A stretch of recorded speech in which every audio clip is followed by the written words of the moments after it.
अस्सलामु अलैकुम वरहमतुल्लाहि वबरकातुहू। पहले बच्चों, उम्मीद करता हूँ आप खैरियत से होंगे। हम चैप्टर 2 डिस्कस कर रहे थे डिफरेंशिएशन। अब डिफरेंशिएशन के अंदर हमने पहली एक्सरसाइज पढ़ी और इसकी जो दूसरी एक्सरसाइज है उसमें बिल्कुल सिमिलर है पहली एक्सरसाइज की तरह। वहां पे भी आपको वो यही बोल रहा है कि आपने बाय प्रिंसिपल डिफाइन करना है, सॉल्व करना है। तो वो दो तीन क्वेश्चन थे, वो मैंने सॉल्व नहीं किए। आज हमारे पास एक्सरसाइज है 2.3। अब 2.3 को पढ़ने से पहले याद रखें, आपको दो तीन बातों का पता होना चाहिए। पहली बात, पावर रूल क्या होता है। दूसरी बात, प्रोडक्ट रूल क्या होता है। तीसरी बात, क्वोशंट रूल क्या होता है। और फिर कुछ आपको स्पेसिफिक फार्मूले और भी पता होने चाहिए। तो पहली बात कि आपके पास इसको पढ़ने से पहले आपको पता होना चाहिए पावर रूल क्या है। तो याद रखें कि पावर रूल क्या है। पावर शुरू में पावर में एक कमी और इनर का डेरिवेटिव। इनर आपके पास क्या है, यानी जो पावर के इनर पोर्शन में है उसका डेरिवेटिव। ये आपके पास है पावर रूल। यानी इस एक्सरसाइज में सॉल्व होने के लिए, इस एक्सरसाइज को सॉल्व करने के लिए जो पहला डायलॉग है, यानी इस फिल्म का पहला डायलॉग पावर रूल है। क्या पावर रूल है? पावर शुरू में पावर में एक कमी और इनर का डेरिवेटिव। फिल्म का दूसरा डायलॉग है प्रोडक्ट रूल। प्रोडक्ट रूल क्या है कि first as it is derivative of second plus second as it is derivative of first. तीसरा डायलॉग है क्वोशंट रूल। क्वोशंट रूल क्या होता है कि lower as it is upper का derivative minus upper as it is lower का derivative divide by lower का square. यानी मैं इसको अपर बोल देता हूं, इसको लोअर बोल देता हूं। तो lower as it is upper का derivative minus upper as it is lower का डेरिवेटिव डिवाइड बाई लोअर का स्क्वायर। उसके बाद मैंने ये तीन सात इंपॉर्टेंट फार्मूले लिख दिए कि ये रिपीटेड भी होते हैं और अक्सर बेशतर आपका जो एग्जाम है उसमें ये तो हम किसी एक क्वेश्चन को सॉल्व करने के लिए यूज करेंगे, लेकिन ये आपसे पूछे भी जा सकते हैं किसी भी टेस्ट के अंदर। ई कैट हो गया, एग्जाम आप देंगे उसके लिए, तो नेचुरल लॉग ऑफ एक्स का जो डेरिवेटिव होता है वो 1/x होता है। फिर a की पावर x का डेरिवेटिव होता है a की power x natural log of a। ये most important and most repeated MCQs है ई कैट के लिए और एग्जाम के एमसीक्यूज के लिए। तो लास्ट है e की पावर x। एक्सपोनेंशियल का क्या होता है कि याद रखें कि e की पावर x का डेरिवेटिव e की पावर x ही होता है। यानी ये पोर्शन आ गया इस एक्सरसाइज को पढ़ने से पहले पहले। तो हम पहले डायलॉग की तरफ मूव करते हैं कि पावर रूल क्या है। तो क्वेश्चन हमें दिया है उसने कि x पावर 4 प्लस 2x की पावर 3 प्लस x पावर 4। हमने अब इसको कोशिश करनी है कि देखो यहां पे भी x पावर 4 है, यहां पे भी x पावर 3 है और यहां पे x पावर 2 है, यानी पावर आ रही है। तो हमें हमारा यहां पे महबूब क्या है कि ये x पावर है, यानी पावर रूल। हमारी कोशिश ये होगी कि हमने अपने महबूब का यहाँ पे स्केचिंग करनी है कि किस तरह से यहाँ पे इसने पावर रूल लगाया, उसी तरह से कोशिश करेंगे कि उसकी यहाँ पे छवि बन जाए। तो मैंने लेट कर दिया कि लेट y इक्वल टू, ये आपके पास क्वेश्चन आ गया differentiate with respect to x। अब differentiate with respect to x, तो आपने सबसे पहले ये डी बाई डी एक्स जो है ये भाई इसी तरह से ये डी बाई डी एक्स के ऑपरेटर है। ऑपरेटर क्या है, यानी कि डेरिवेशन के लिए जो ऑपरेटर यूज होता है वो आपके पास डी बाई डी एक्स है इक्वल टू ये d by d x operator आ गया x power 4 plus 2x cube plus x के उसी तरह से लिखा। फिर हमने यहां पे क्या किया कि ये डेरिवेटिव हर एक के साथ अप्लाई किया, हर एक के साथ डेरिवेटिव अप्लाई कर दिया। यहां पे इसका कोफिशिएंट 2 था तो बाहर निकाल दिया, वेरिएबल पे हमने डेरिवेटिव अप्लाई किया। अब देखो x पावर 4 ये x पावर n है, तो हमने कोशिश ये की कि जिस तरह से हमें बताया गया कि हमारे महबूब की शक्ल इस तरह की है कि x पावर n, तो हमने कोशिश ये करनी है कि बिल्कुल वही आपने स्केचिंग करनी है। तो क्या आएगा कि पावर में एक कमी, यानी 4 में से एक कम, और इनर का डेरिवेटिव, इनर यहां पे एक्स है तो यहां पे भी एक्स है, dx बाई डी, यानी एग्जैक्ट हमने वही जिस जिस तरह की शक्ल उसकी थी उसी तरह से हमने यहां पे बना दी। उसी तरह से इसमें भी उसी तरह से पावर शुरू में, पावर में एक कमी, इनर का डेरिवेटिव, अगेन पावर शुरू में, पावर में एक कमी और इनर का डेरिवेटिव। ये और ये कट जाएगा, ये भी ये कट जाएगा, और ये कट जाएगा। 4x की पावर 4 माइनस 1 3 प्लस 3 2r 6 लिखा जा सकता है, मैंने इसी तरह से लिखा पहले 2 इंटू 3x की पावर 3 माइनस 1 2 और प्लस 2x, ये और ये कट जाएगा। अब क्या होगा, ये उसी तरह से 4x cube 3 2r 6x square और ये आपके पास 2x आ गया, यानी ये आपके पास कंप्लीट क्या आ गया, डेरिवेटिव आ गया इस क्वेश्चन के लिहाज से। यानी इसमें हमने कुछ नहीं यूज किया, सिर्फ एक बात, एक डायलॉग, एक हमारे पास महबूब था, उसकी हमने कोशिश की कि एक स्केचिंग की जाए उसकी, तो उसकी हमने शक्ल बनाई, यानी पावर शुरू में, पावर में एक कमी और इनर का डेरिवेटिव। अगेन आपके पास क्वेश्चन है y इक्वल टू एक्स की पावर माइनस 3 प्लस 2x की पावर माइनस 3 बाई 2 और प्लस 3। यहां पे एक बात का उसने इजाफा किया है 3, यानी एक कांस्टेंट लेके आया। तो बाकी सारा का सारा आपने उसी तरह से प्रोसेस करना है, यानी differentiate with respect to x. उसने क्वेश्चन में पहले लिख दिया हुआ है कि आपने क्या करना है, डिफरेंशिएट करना है विद रिस्पेक्ट टू एक्स।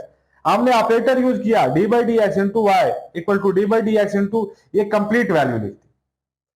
अब हमें पता है, अब इसके बाद हमने क्या किया कि डी बाई डी एक्स इसके साथ भी, इसके साथ भी और इसके साथ भी हमने मल्टीप्लाई कर दिया, यानी हर एक के साथ ऑपरेटर यूज कर दिया।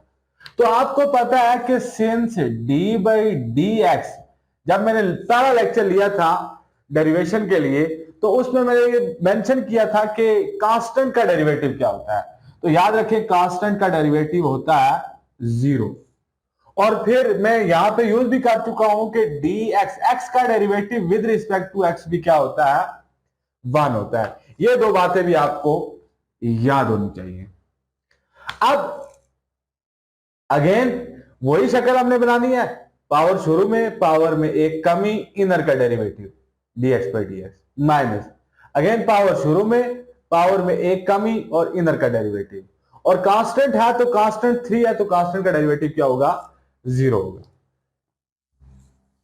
अब माइनस 3 उसी तरह x की पावर माइनस 3 माइनस 1, यानी कि याद रखें जब दो सिंबल माइनस की आ जाएं और उस वक्त आपके पास जो प्रोसेस होता है वो एडिशन का होता है और सिंबल माइनस की आती है, यानी माइनस 4x माइनस 3 मैंने कैसे लिखा है, ये 2 और 2 कैंसिल, मैंने डायरेक्ट कैंसिल कर दिया, प्लस माइनस माइनस 3 और x की पावर यहां पे मैंने एलसीएम ले लिया, 2 एलसीएम आ गया तो ये आपके पास क्या आ जाएगा 3 माइनस 2 डिवाइड बाई 2 और प्लस 0 उसी तरह से। अब क्या होगा कि d y by d x equal to minus 3x power minus 4 minus 3 उसी तरह x की पावर माइनस 3 माइनस 2 क्या आ जाएगा, माइनस 5 बाई 2। इनको हमने डिस्कस कर लिया। आगे चलते हैं जी क्वेश्चन नंबर 3। यानी अब हमारा ये हुआ कि पहला डायलॉग खत्म हो गया, यानी पहले डायलॉग के अंदर जो हमने पढ़ा वो एक बात पढ़ी कि पावर रूल, उससे रिलेटेड हमने 2 क्वेश्चन कर लिए। अब हम दूसरे पे मूव कर रहे हैं। यहां पे देखो फ्रैक्शनल फॉर्म है, यानी क्वोशिएंट रूल। तो क्वोशिएंट रूल के लिए हमने पढ़ लिया कि ये अपर है, ये लोअर है, lower as it is upper का derivative minus upper as it is lower का डेरिवेटिव डिवाइड बाई लोअर का स्क्वायर। तो वही बात, differentiate with respect to x, operator derivation का यूज कर लिए d by d x, d by d x.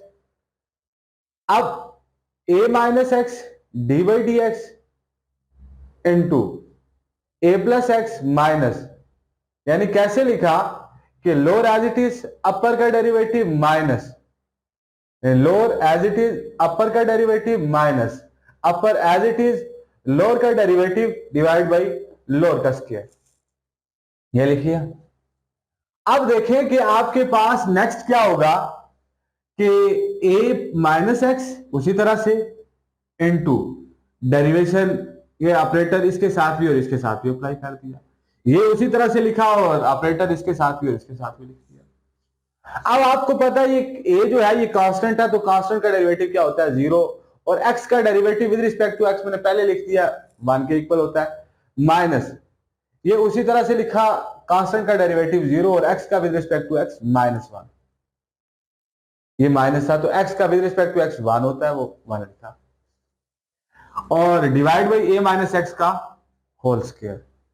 अब a minus x into -1 minus a plus x into -1। कैसे? यानी 0 प्लस 1 1 ही होता है और 0 माइनस 1 -1 लिखते हैं। अब ये तो उसी तरह से लिख दिया, इस माइनस को अंदर मल्टीप्लाई कर दिया, तो ये क्या आ जाएगा कि माइनस इंटू माइनस यहां पे प्लस होगा और यहां पे भी प्लस होगा। तो यहां पे कौन कौन सा कटेगा कि ये x और x काट जाएगा, तो यहां पे क्या बचेगा कि a प्लस a 2a। तो डिनोमिनेटर में उसी तरह से, तो ये आपके पास क्वोशिएंट रूल आ गया। यानी क्वोशिएंट रूल अगर आपके पास फ्रैक्शनल फॉर्म में कोई फंक्शन दिया जाए तो उस वक्त आपने किस तरह से सॉल्व करना है कि क्वोशिएंट रूल यूज करना है। क्वोशिएंट रूल क्या है आपके पास कि lower as it is upper का derivative minus upper as it is lower का डेरिवेटिव डिवाइड बाय लोअर का स्क्वायर। आज के क्वेश्चन का आज के लेक्चर का लास्ट क्वेश्चन है यहां पे, आज के लेक्चर का लास्ट क्वेश्चन है x minus 5 into 3 minus x. अब यहां पे देखें तो हम तीसरे डायग्राम की तरफ मूव कर सकते हैं। कैसे? कि ये जो आपके पास प्रोडक्ट रूल है, यानी प्रोडक्ट रूल क्या है? दो फंक्शन दिए हुए, first as it is derivative of second plus second as it is derivative of first. लेकिन अगर मैं इस फंक्शन को सिंपल कर लूं कि ये ना हो कि आपके पास यहां पे प्रोडक्ट रूल से बच जाऊं, पावर रूल ही यूज करूं, तो उसके लिए क्या किया जा सकता है कि इसको डायरेक्ट मल्टीप्लाई कर दो। यानी ये क्वेश्चन मैंने लेट कर दिया y के इक्वल और फिर मैंने x को मल्टीप्लाई कर दिया इसके साथ माइनस 5 को इसके साथ मल्टीप्लाई कर दिया। अब क्या होगा कि यहां पे मैं इस x को इसके साथ भी मल्टीप्लाई करूंगा, इसके साथ भी, तो 3x minus x dot x square minus 3 5 और 15 minus into minus plus 5x। अब क्या होगा? अब हमने अपनी अपनी फैमिली में रखना है इनको। ये देखो x स्क्वायर की फैमिली, ये अकेला था तो अकेला ही रख दिया। ये दो एक फैमिली के लोग हैं, तो आपके पास क्या है कि 5x और 3x 8x और माइनस 15। अब क्या लिखेंगे? Differentiate with respect to x। देखो अब आपके पास कंप्लीट क्या बन गया, यानी एक क्वाड्रेटिक फॉर्म आ गई। यानी यहां पे अब पावर रूल यूज हो सकता है। तो differentiate with respect to x dy by dx equal to d by dx into minus x square plus 8x minus 15। तो अब यहां पे डेरिवेटिव अप्लाई कर दें हर एक के साथ। जब हर एक के साथ अप्लाई करेंगे तो उसके बाद यहां पे पावर रूल, क्योंकि मैं डायरेक्ट लिख रहा हूं, पावर रूल हम 2 क्वेश्चन कर चुके हैं, तो मैं डायरेक्ट लिखूंगा। अब पावर शुरू में, पावर में एक कमी, इनर का डेरिवेटिव प्लस 8 इंटू ये एक्स है तो dx by dx, और कांस्टेंट का डेरिवेटिव क्या होता है? 0 होता है। तो dy by dx equal to minus x की पावर 2 माइनस 1 होता है, प्लस ये और ये कट जाएगा तो आपके पास क्या आ जाएगा? 8। तो यही आपके पास रिक्वायर्ड फॉर्म। आज हमने जो जो क्वेश्चन किए उनके लिए हमने 3 बातें पढ़ी। एक प्रोडक्ट रूल, सॉरी एक पावर रूल। पावर रूल क्या होता है? पावर शुरू में, पावर में एक कमी और इनर का डेरिवेटिव। दूसरा क्वोशिएंट रूल। क्वोशिएंट रूल क्या होता है कि lower as it is upper का derivative minus upper as it is lower का डेरिवेटिव डिवाइड बाय लोअर का स्क्वायर। फिर product rule, first as it is derivative of second plus second as it is derivative of first. फिर हमने ये पढ़ा कि constant का डेरिवेटिव 0 होता है और x का derivative with respect to x क्या होता है? 1 होता है। उम्मीद करता हूं आप लोगों को बातें समझ आई होंगी। अगर कोई बात आपको कंफ्यूज कर रही है, नहीं समझ आई, तो आप उसको कमेंट सेक्शन के अंदर जरूर पूछ सकते हैं। ओके, अल्लाह हाफिज।